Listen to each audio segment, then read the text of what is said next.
أعوذ بالله من الشيطان الرجيم بسم الله الرحمن الرحيم وما جعلنا لبشر من قبلك الخلد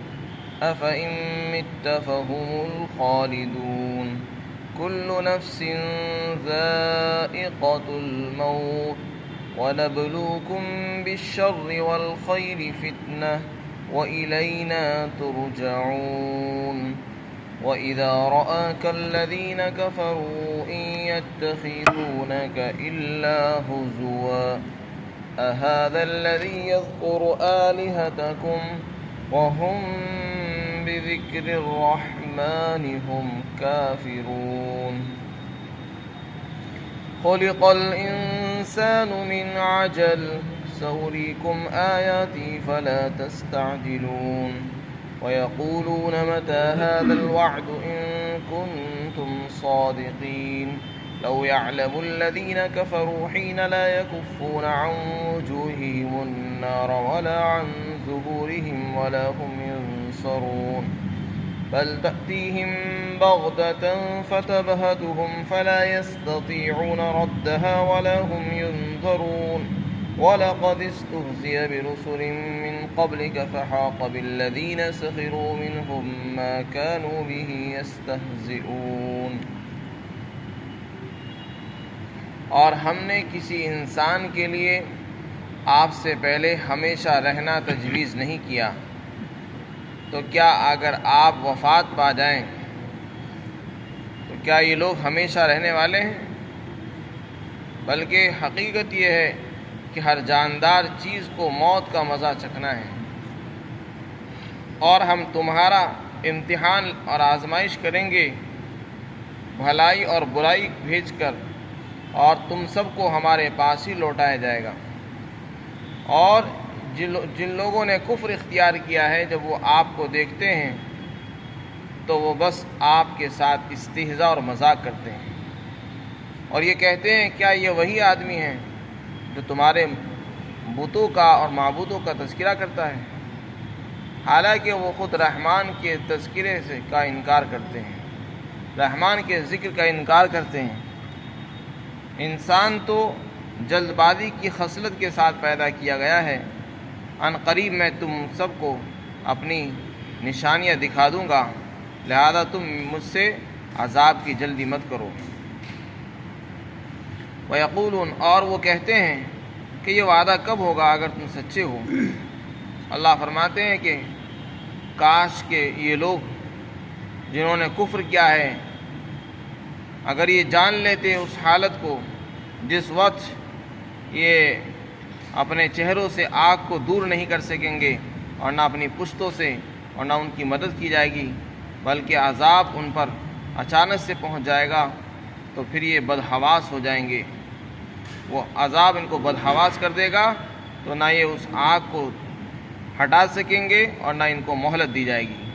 اگر یہ اس حال کو جان لیتے تو یہ اس طرح کی باتیں نہ کرتے۔ وَلَقَدِ اسْتُهْزِئَ حقیقت یہ ہے واقعتاً آپ سے پہلے رسولوں کے ساتھ تمسخر اور مذاق کیا گیا، تو پھر انہوں نے جس عذاب کا تمسخر کیا تو وہ عذاب ان کو پہنچ گیا جس کا وہ مذاق کیا کرتے تھے۔ قرآن کریم میں سورہ طور کے اندر ایک جگہ اللہ رب العزت نے ارشاد فرمایا، ام یقولون شاعر نتربص به ریب المنون قل تربصوا فانی معکم من المتربصین۔ مکہ کے قریشی، مکہ کے کافر اور مشرک رسول پاک صلی اللہ علیہ وسلم کے بارے میں بہت سی بیہودہ باتیں کہا کرتے تھے۔ ان میں سے ایک یہ بات بھی تھی، وہ کہتے تھے کہ یہ تو شاعر ہے،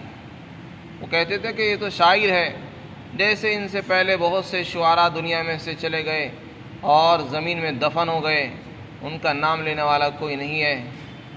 بس ان کے بارے میں تھوڑے دن کا انتظار کرو، ہمیں بھی انتظار ہے ان کا قصہ ان کے مرتے ہی ختم ہو جائے گا، اور پھر نہ ان کا کوئی نام لینے والا رہے گا اور نہ ان کا دین اور ان کی بات چلے گی، لہذا جلدی مت کرو، ان کے موت کا انتظار کرتے رہو۔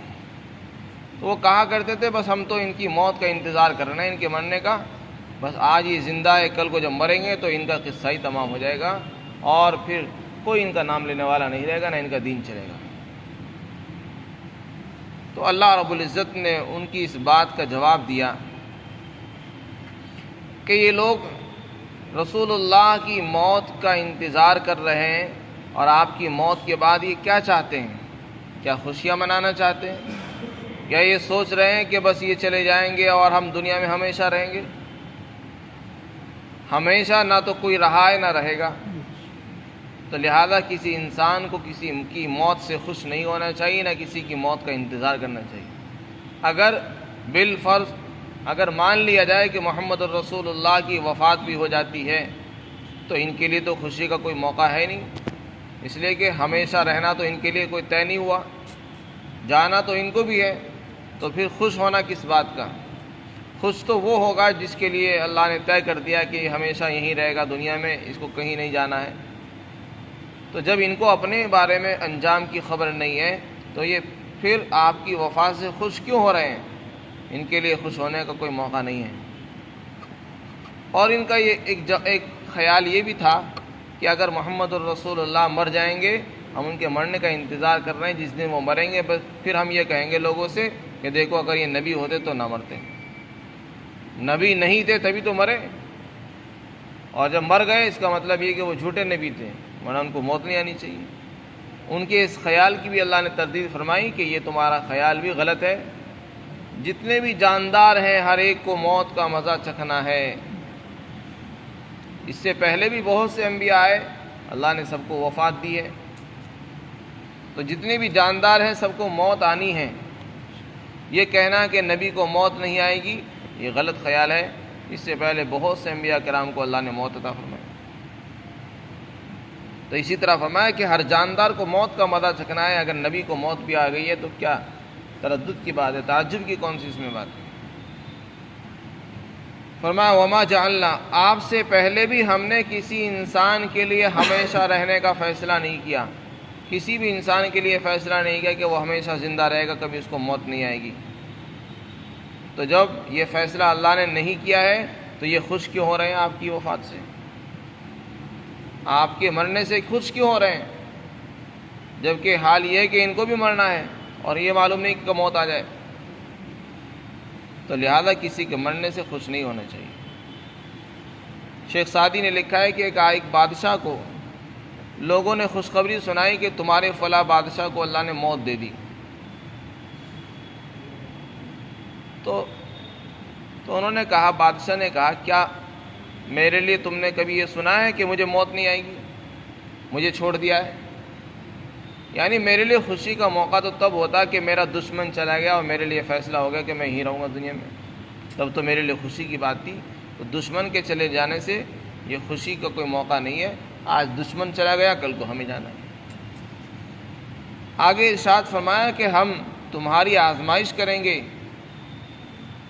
برائی کے ذریعے سے بھی اور خیر کے ذریعے سے، اچھی حالت کے ذریعے بھی اور بری حال کے ذریعے سے۔ ہم تمہیں خوشحالی بھی دیں گے، اولاد، بیویاں، مالداری، خوشحالی، کھیتیاں خوب دیں گے، ان میں بھی ہم آزماتے ہیں، اور کبھی حالات کو خراب کر دیں گے، تنگ دستی آئے گی، بیماری آئیں گی، اولاد کا انتقال ہوگا، کھیتیاں جل جائیں گی، ضائع ہو جائیں گی، برباد ہو جائیں گی اور نقصان ہوگا، ان کے ذریعے سے بھی ہم آزماتے ہیں۔ تو ہم انسان کو دونوں طرح آزماتے ہیں، مال دے کر بھی اور مال لے کر بھی، اور اس کے بعد تم سب کو ہمارے ہی پاس لوٹ کر آنا ہے۔ لہذا تم خوش مت ہو جاؤ، خوش مت رہو کہ اگر محمد چلے گئے نہ تو پھر ہم دنیا میں عیش کریں گے، نہیں، اگر اللہ نے تمہیں خوشحالی دے رکھی ہے تو یہ در حقیقت اللہ کی طرف سے آزمائش ہے۔ آگے اللہ رب العزت نے ارشاد فرمایا، کافروں کے مزاج کو بتایا کہ یہ جو کافر تھے جب رسول پاک صلی اللہ علیہ وسلم کو دیکھتے تو آپ کا استہزاء اور مذاق کرتے تھے، ان کے پاس مذاق کے سوا کوئی اور راستہ نہیں تھا، اب تو یہ دیکھ کر مذاق شروع کر دیا کرتے تھے اور آپس میں باتیں شروع کر دیا کرتے تھے، اور بطور استہزاء کے کہا کرتے تھے کیا یہ وہی آدمی ہے جو تمہارے بتوں کا تذکرہ کرتا ہے اور ان کی تحقیق کرتا ہے، ان کے حقیقت کا انکار کرتا ہے؟ ان کا یہ کہنا در حقیقت حضور کی شان کو گھٹانا تھا، یعنی یہ بتانا چاہتے تھے کہ یہ کیا یہی ملا نبوت انسان کو دی گئی ہے؟ کوئی انسان ہوتا جس کو دنیا میں کوئی مرتبہ ہوتا، مال و دولت جس کے پاس ہوتا، دنیاوی اعتبار سے جاہ اور جلال والا ہوتا، اسے نبوت ملتی تو ہم مانتے بھی کہ ہاں یہ نبی ہیں۔ یہ تو خود یتیم ہیں، غریب ہیں، ان کو نبوت دی گئی ہے اور یہ ہمارے بتوں کا تذکرہ کرتے ہیں۔ تو جب آپ کو دیکھتے تو اس طرح کی باتیں کرتے تھے جس سے آپ کی شان کو گھٹانا چاہتے تھے اور آپ کی تحقیر اور تذلیل کرتے اور تمسخر و استہزاء کیا کرتے تھے۔ اس کے بارے میں فرمایا کہ یہ آپ کے بارے میں تو اس طرح کی باتیں کرتے ہیں، اپنے بارے میں نہیں دیکھتے کہ ہم کیا کرتے ہیں۔ اپنا ان کا حال یہ ہے کہ جب ان کو رحمان کے بارے میں بتایا جاتا ہے، جب رحمان کا تذکرہ ہوتا ہے تو رحمان کا نام لینا بھی سننا بھی گوارا نہیں ان کو۔ جب ان سے کہا جاتا ہے کہ رحمان کو سجدہ کرو، سورہ فرقان کے اندر آیت ہے، جب ان سے کہا جاتا ہے کہ رحمان کو سجدہ کرو تو کیا کہتے ہیں جواب میں؟ رحمان کیا ہوتا ہے؟ کیا ہم اسی کو سجدہ کریں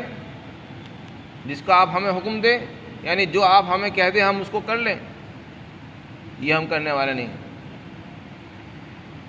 بلکہ ان کے بدکنے میں اور اضافہ ہو جاتا ہے اور کفر کیا کرتے تھے۔ اللہ کو تو مانتے تھے لیکن اللہ کے لیے جب رحمان کا نام لیا جاتا تو رحمان کا نام نہیں سنتے تھے، اس سے ان کو بڑی چڑ ہوتی تھی اور بدکتے تھے اور ان کو ناگوار لگتا تھا۔ تو یہ خود اپنے لیے رحمان کا نام جس نے ان کو پیدا کیا، ان کو پالا ہے، ان پر رحم بھی کیا ہے، اس کا نام سننا تک گوارا نہیں تھا ان کو، اور محمد رسول اللہ کے بارے میں اس طرح کی باتیں کر رہے ہیں۔ فرمایا جب آپ کو یہ دیکھتے ہیں کافر تو یہ آپ کے ساتھ صرف استہزاء کرتے ہیں، مذاق کرتے ہیں اور یہ کہتے ہیں کیا یہ وہی شخص ہے جو تمہارے خداؤں کا تذکرہ کرتا ہے، حالانکہ ان کا حال یہ ہے کہ وہ رحمان کا تذکرہ کا بھی انکار کرتے ہیں۔ خلق الانسان من عجل، فرمایا کہ انسان تو بڑا جلد باز ہے۔ جب ان کو عذاب سے ڈرایا جاتا ہے کہ کہا جاتا ہے کہ ایسا مت کرو، اللہ کا عذاب آ جائے گا، تو کیا کہتے تھے؟ اگر عذاب آنا ہی ہے تو آ جائے، آتا کیوں نہیں، دیر کس بات کی ہو رہی ہے؟ یعنی اندھے ایسے ہو گئے تھے کہ عذاب کو بھی جلدی سے بلانے کو تیار تھے۔ تو یہ انسان کا مزاج بیان فرمایا کہ انسان اتنا جلد باز ہے، وہ یہ نہیں دیکھتا کہ میں اپنے لیے مصیبت مانگ رہا ہوں یا خیر مانگ رہا ہوں۔ مصیبت سے اس کو ڈرایا جا رہا ہے لیکن وہ اپنے لیے کہہ رہا ہے کہ عذاب کیوں نہیں آ جاتا۔ اس کا مطلب یہ ہے کہ یہ سب کچھ عذاب وذاب کچھ نہیں ہے، یہ تو خام خواہ کی مذاق ہے، خام خواہ کی یہ سب بیکار کی باتیں ہیں۔ فرمایا خلق الانسان من عجل، انسان وہ پیدا کیا گیا ہے جلد بازی کی خصلت کے ساتھ، میں ان قریب تم کو دکھاؤں گا اپنی نشانیاں، تو لہذا تم جلدی مت کرو عذاب کی۔ یعنی آپ صلی اللہ علیہ وسلم ان کو کہتے تھے کہ دیکھو ایسا نہیں ہے، عذاب کی جلدی مت کرو، جب عذاب کا وقت آئے گا وہ اپنے وقت پر آ جائے گا۔ وہ عذاب کو اس کے وقت سے بھی پہلے مانگنا چاہتے تھے اور یہ کہتے تھے کہ بتاؤ یہ کب ہوگا وعدہ، جو وعدہ تم کرتے ہو، اگر تم سچے ہو اپنے وعدے کے اندر تو پھر عذاب لے آؤ، عذاب کو کیوں نہیں لے کر آتے؟ تو اس کے بارے میں فرمایا اللہ تعالیٰ نے کہ یہ باتیں وہی کر سکتا ہے جو انجام سے بے خبر ہوتا ہے۔ اگر یہ کافر اس حالت کو دیکھ لیتے، جان لیتے، انہیں معلوم ہوتا جس وقت جہنم کی آگ ان کے چہروں کی طرف کو بڑھے گی اور انہیں گھیر لے گی،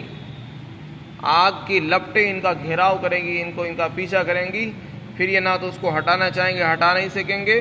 نہ ان کی مدد ہوگی، اور وہ اچانک سے ان کو پکڑ لے گی اور یہ بالکل حواس باختہ اور بے عقل ہو جائیں گے۔ اس وقت نہ یہ اس کو ہٹا سکیں گے، نہ ان کو مہلت دی جائے گی۔ اللہ تعالیٰ فرماتے ہیں اگر یہ اس حال کو دیکھ لیں، جان لیں، تو کبھی اس طرح کی بےہودہ حرکتیں نہ کریں، نہ اس طرح کی باتیں کریں کہ عذاب کیوں نہیں آتا، عذاب کیوں نہیں آ رہا ہے، کب آئے گا، اگر سچے ہو تو لا کر دکھلاؤ۔ یہ باتیں وہی کرتا ہے جو جاہل ہوتا ہے اور آخرت کے احوال سے بے خبر ہوتا ہے، یہ در حقیقت ان حالات سے بے خبر ہیں۔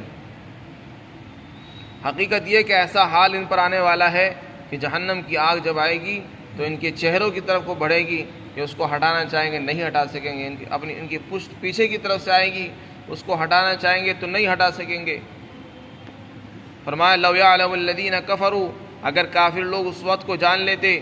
جس وقت یہ اپنے چہروں سے آگ کو ہٹا نہیں سکیں گے، نہ اپنی پشتوں سے ہٹا سکیں گے، نہ ان کی مدد ہوگی، بلکہ آگ ان کے پاس اچانک سے پہنچ جائے گی،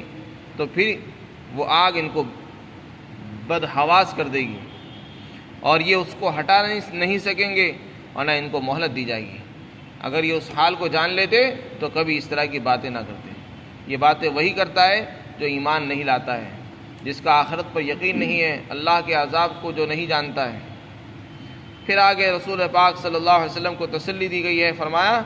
کہ دیکھو یہ لوگ آپ کے ساتھ جو مذاق اور استہزاء کر رہے ہیں، آپ اس سے رنجیدہ نہ ہوں، پریشان نہ ہوں، صبر کریں۔ آپ سے پہلے جتنے بھی رسول آئے ہیں سب کے ساتھ تمسخر و استہزاء اور مذاق کیا گیا ہے، سب کا مذاق اڑایا گیا ہے،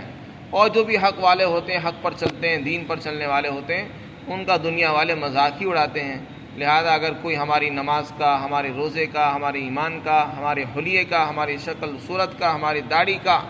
یہاں تک کہ دین کے کسی بھی شعار کا مذاق اڑائیں تو اس سے مسلمانوں کو رنجیدہ نہیں ہونا چاہیے۔ اللہ کے رسول کو تسلی دی گئی ہے کہ یہ تو ان کا شعار رہا ہے کفار و مشرکین کا کہ یہ اہل حق کا مذاق ہی اڑاتے ہیں، ان کے پاس اور اس کے علاوہ کوئی اور راستہ نہیں ہے، ماننا ان کو نہیں ہے، بس یہ مذاق اڑاتے ہیں حق والوں کا۔ جب آنکھ بند ہو جائے گی انہیں معلوم ہو جائے گا کون صحیح ہے کون غلط ہے۔ تو اس سے پہلے جن لوگوں نے بھی رسولوں کا مذاق اڑایا ان کے ساتھ کیا حال ہوا؟ وہ جس عذاب کا مذاق اڑاتے تھے فرمایا وہی عذاب ان کو پہنچ گیا۔ جس عذاب کا انکار کرتے تھے وہ اس عذاب نے ان کو ایسا پکڑا کہ پھر یہ چھٹ نہیں سکے۔